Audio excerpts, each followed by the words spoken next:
Hello, everyone. So, today I want to talk about making goals. Because it's the new year, a lot of people are thinking about goals. And I think that's very good. It's good that you look broad, long term, year to year, what kind of progress you make, and what you want to do. Set yourself some goals and to try to achieve throughout the year and to strive to better oneself. I think this is a very good thing, but making goals at the beginning of the year isn't enough to actually see any improvement.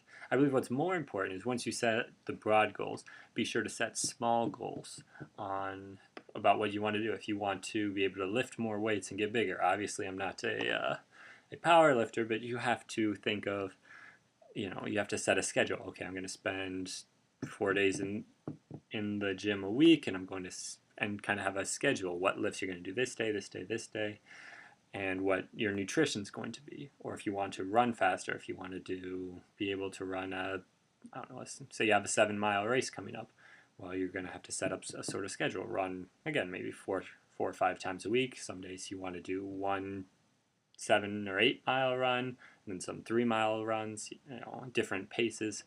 You want to be able to give yourselves different activities to do and set your goals to make them within a small week and just kind of make sure you're checking off these things that as you're working towards your goal. And that's the same thing with language learning. So for instance, last year I wanted to take my Italian to an advanced fluency and take my um, German to an advanced intermediate or basic fluency as well. So it's basic fluency. I don't know if I said advanced fluency, but basic fluency in Italian, basic fluency or advanced intermediate in German. So how I did it was I just made sure I downloaded podcasts and tried to listen to them, maybe about three a week in Italian.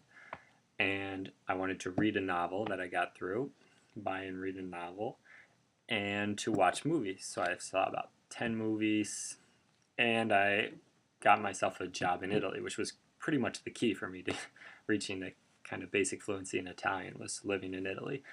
So that was big for me, making sure that I forced myself to speak every single day, to find conversations, find friends that don't want to just speak English and stay in my comfort zone with English speaking friends. Or there was a group of friendly American and Canadian students who I liked a lot, but I tried to make sure I spent a lot of time with the Italian students to get to know them, their culture, and their language.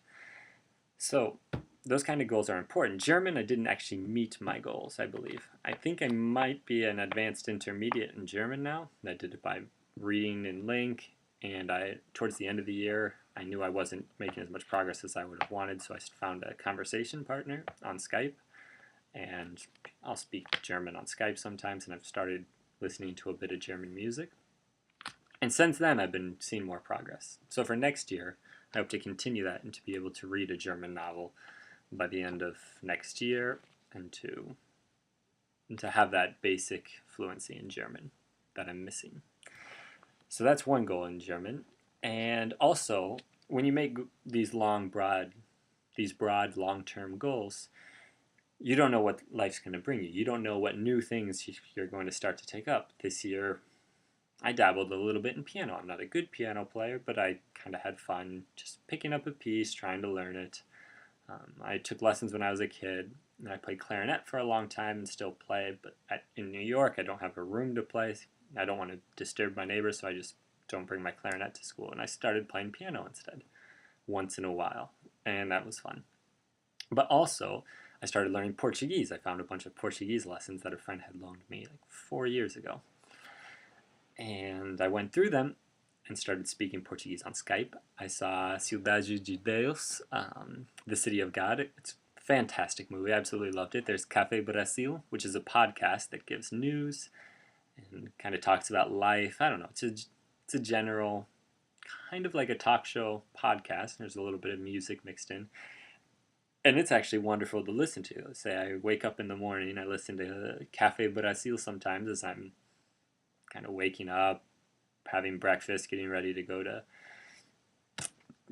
for the day, and it kind of brings my mood up. It's the host of the show seems very happy. He's enthusiastic. He's just a great radio host.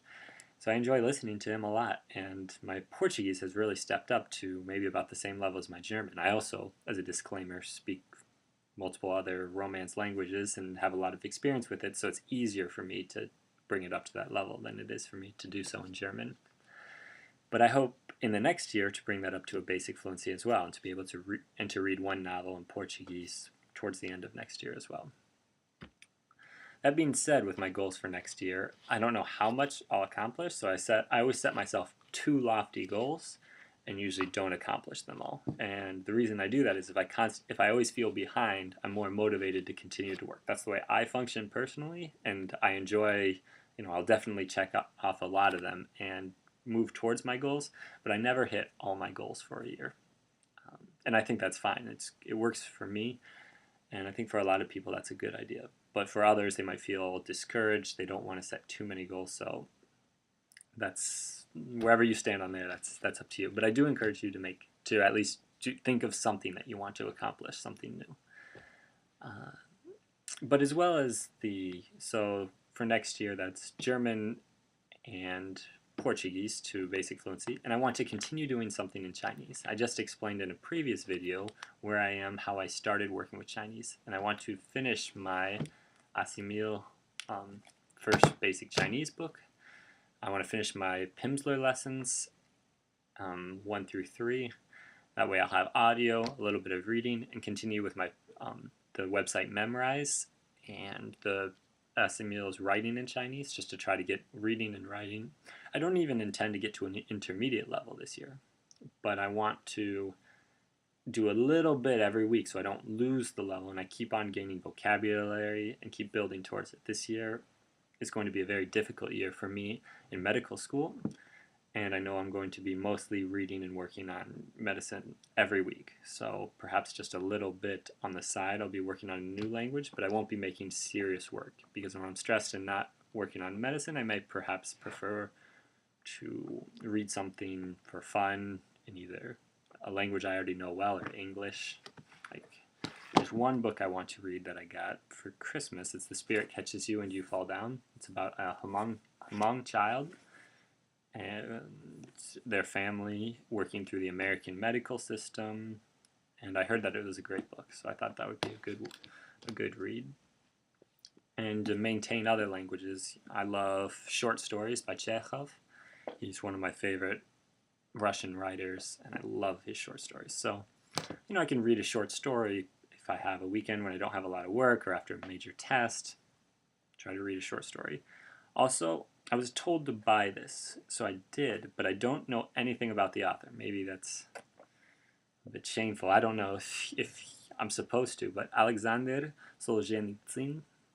I'm not even sure where to lay the stress on that word, Solzhenitsyn, because I've never heard of people talk about him, but I have some short stories of his, and I would love to, if I do find time. I'm not sure if I will, because it's a bit longer, but my favorite book in English of all time, and I've seen the Russian movie, is Masier y Margarita by Bulgakov, and so I'd love to read the Russian version of that, and since I've already read it in English, I could probably read it a bit faster and don't have to take too much time. But reading a novel for me in Russian actually does take work. It takes a bit of effort, so I don't want to start, maybe I'll read a mystery. I've read some mysteries by Akunin. I might read another one of his, or I also have short stories by Victoria Bukhareva, I think her name is. But short stories are generally where I stay for Russian. And since Les Miserables came out, the movie, I don't know if I even want to see that movie based on a musical, but I decided, since I've never read the book, I should read it. So I'm about halfway through that right now in French. And so that's what I do. I think it's good to set goals, make sure I enjoy reading very much, and I like to make sure that even when I'm busy and doing schoolwork, that I have a journal and keep track of how many books I read. So last year I read 7 books, which isn't that many. I generally shoot for 10 every year, but sometimes life happens and you're just too busy, so I don't make it. And especially with foreign language books, take me a lot longer to read than books in English, so that does slow me down. But that's it. So that's where I'm at. That's my goals, and I'd love to hear about your goals. I'd love to either see videos or just encourage you guys to make your own goals for the next year. And that's it. So Happy New Year's to everyone, and I hope you all had a good Christmas, and I'll see you soon.